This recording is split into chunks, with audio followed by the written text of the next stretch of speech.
Jason Garrett. And I guess there's a link here. Jason Garrett wants the coach of the Dallas Cowboys, his successor, Mike McCarthy.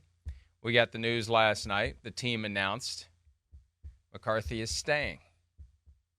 Mike McCarthy's staying as the head coach of the Dallas Cowboys. Now, my very unscientific studies on social media indicate that Cowboys fans are not thrilled, to say the least, with this development that Mike McCarthy is staying. And it was very surprising when you consider what Jerry Jones said a week before the playoff embarrassment. We'll take it one game at a time, or whatever he said, whatever the precise quote was, is shared by something Clarence along Hill those of the lines. Fort Worth Star-Telegram. Right. That they never did a very good job of taking a fire hose to and saying, no, I never said that. Mike McCarthy's safe no matter what.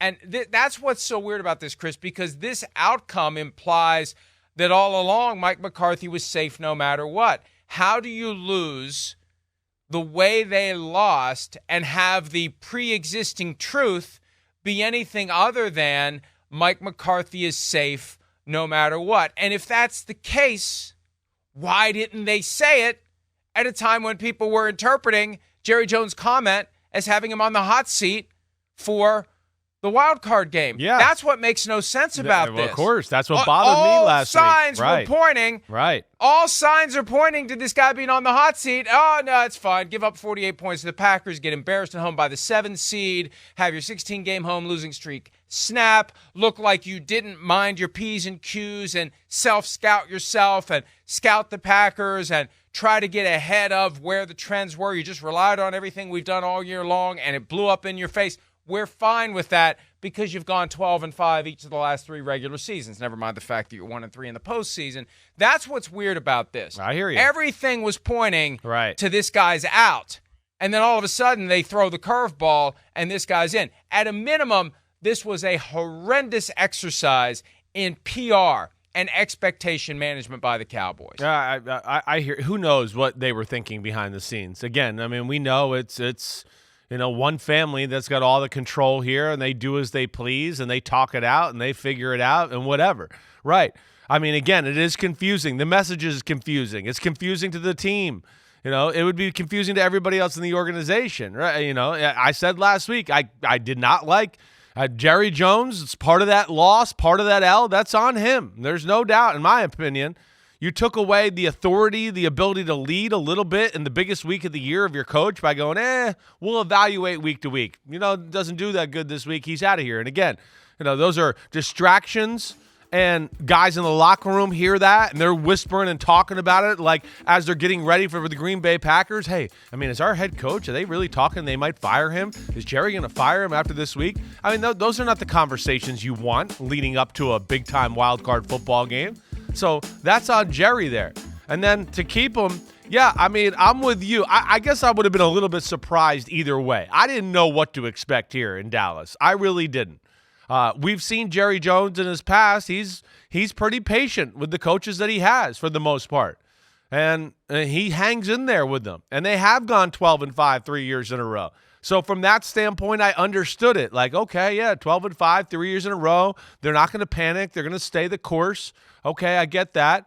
But at the same time, between how Jerry handles the media, right, the added extra pressure he puts on Mike McCarthy's reputation was not great before he became the Dallas Cowboys. When he took over in 2020, it was a myriad of bad coaching decisions and management of the football game, followed by a wild card loss when they felt like they should have won the 49ers with bad clock management and ending the end of the game, right? So that's where I get back into, the locker room itself and the way Jerry has talked, the way the last 3 seasons have fizzled out, and it's 1-3 in the playoffs, and the locker room believing in Mike McCarthy and where he can actually bring them. That's where I did not understand where this was all going to go or what would happen here. But, it was one of those yesterday when I heard it was like surprised but not surprised, I guess, is really where my head was at.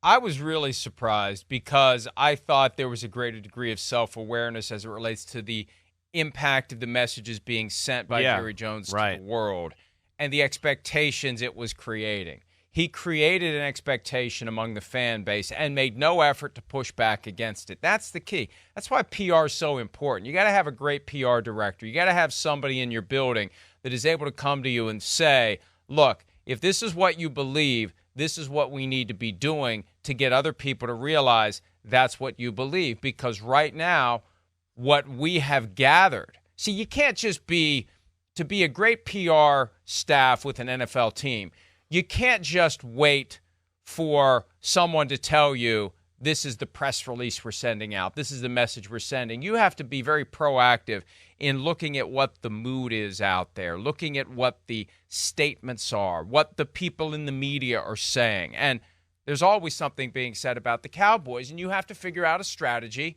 for dealing with that, dealing with those expectations that are being created. And if you feel like you need to push back against them, you better push back against them.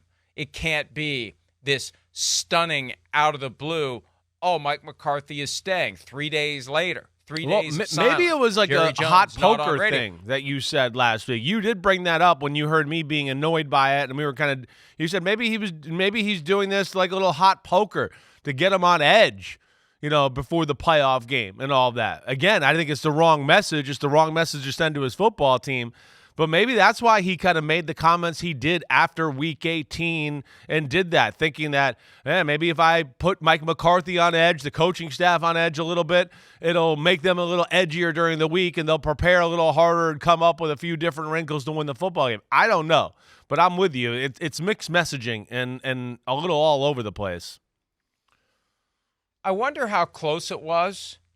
I wonder what happened behind the scenes. Yeah. I wonder if Jerry Jones, the next time he's on 105.3 The Fan in Dallas, I wonder if he'll get into conversations they have with Mike McCarthy, what Mike McCarthy might have said to get him to believe that Mike McCarthy should stay, or whether this was the plan all along. I will put the red-hot poker on him, but I'm not going to do anything about it if we lose this game. I'm not going to fire him with time left on his contract. And I want to go there for a second. Okay.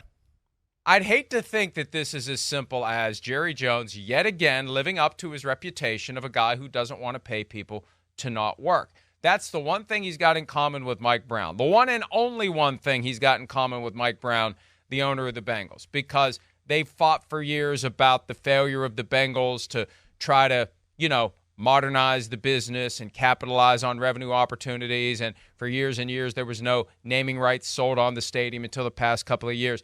But the one thing that the Bengals won't do or hate to do is fire a coach with time left on his contract. Could it be as simple as Jerry doesn't want to pay Mike McCarthy to not work and then pay another coach to come in and do the job, regardless of the fact that he's got a $225 million super yacht, regardless of all the money the team is making? Is he just – and we see people like that who are cheap about dumb things. I mean, I'm cheap about really dumb, stupid things that shouldn't matter, but I'm cheap about it just to be cheap about it. It's a matter of principle. As a matter of principle, does Jerry Jones not want to pay Mike McCarthy to go home and do nothing for a year? Now, let me throw a curveball onto that. There's a widespread belief Dan Quinn's the next coach of the Cowboys when Mike McCarthy's done. Period. End of statement. He's the guy. Shereen Williams believes it. Jason Garrett believes it. A lot of Dan people Quinn's do. next. Yeah. What if there's already one of these Gerard Mayo, Jim Mora, Jim Caldwell, Eric DeCosta contracts in place to make Dan Quinn the successor to Mike McCarthy? Is that the thing that they've done to get Dan Quinn to not leave? He's been promised the job in writing. When the time comes to move on from Mike McCarthy, Dan Quinn automatically becomes the head coach. I mention that because if you are going to move on from McCarthy and not make Dan Quinn the next coach, not only do you have to pay McCarthy to go away and not work for you, you got to pay Quinn to go away and not work for you. So you're looking at two buyouts, and the terms of the Quinn buyout are reduced to writing in the contract that was negotiated if there is one. That's the problem. They allow teams to do these contracts that create a succession plan in advance, and there's no requirement of any transparency whatsoever. We just find out when we find out. But, Chris, that would go a long way toward explaining why they didn't do it. Because if you have a succession plan already in place, the last thing you're doing is elevating Dan Quinn after he gave up 48 points against the Packers. So you got to pay McCarthy to go away. You got to pay Dan Quinn to go away. Then you got to pay somebody else to come take over. I ain't paying all that money. All these people to not work. That was more Ross Perot than Jerry Jones, but they know who we mean. I don't know. I don't know. One, Dan Quinn is out there going on head coaching interviews. I feel like that's another one where, if there was already something in writing about him taking it over, I feel like that would get out there, that you'd hear that. He wouldn't be able to keep his mouth shut. He would have told a few people, hey, I got in the contract. I take over after McCarthy. I feel like we know that. Now, maybe not. I don't know, right? So I hear you, and we know Jerry, like you said, yeah, he doesn't want to pay people not to work, and if that is the case, then yeah, I can understand that. I can. The whole thing about Mike McCarthy paying him not to work, again, you said it right. There's a guy that seems willing to spend money on a lot of things to help his organization. I would hope that if he had a better option out there or something that he thought was better out there to coach his football team, that money like that would be a drop in the bucket for where he wants to go ultimately with his goals, which is the Super Bowl. Or maybe Mike McCarthy just came in finally and just said, hey, dude, or hey, Jerry, right? We're 12-5. Why did you tell people you think we should go to the Super Bowl? Why? Why did you tell people you think this was the best chance you had of all those years? What on our team told you that we were in the class of the Ravens or the 49ers? In fact, and Jerry, let me remind you, you built the team. So let's just make this clear, Jerry. So I'm 12-5, but you tell me, who's a good defensive tackle on our team, Jerry? In fact, who can you name in the front seven other than Micah Parsons, like the normal fan? DeMarcus Lawrence. I think if you asked a normal fan, they'd go, you're right, I don't know another person in the front seven of the Dallas Cowboys. Who's their safeties, Joe off the street? I don't know. Because they're average. Their middle linebackers are way below average. Their defensive line is good, we know that. But again, when you compare it to the other teams that we talk about that are great defensive lines, we can rattle off names across the defense. You can't do that with the Dallas Cowboys. It's Micah Parsons. It's Deron Bland, right?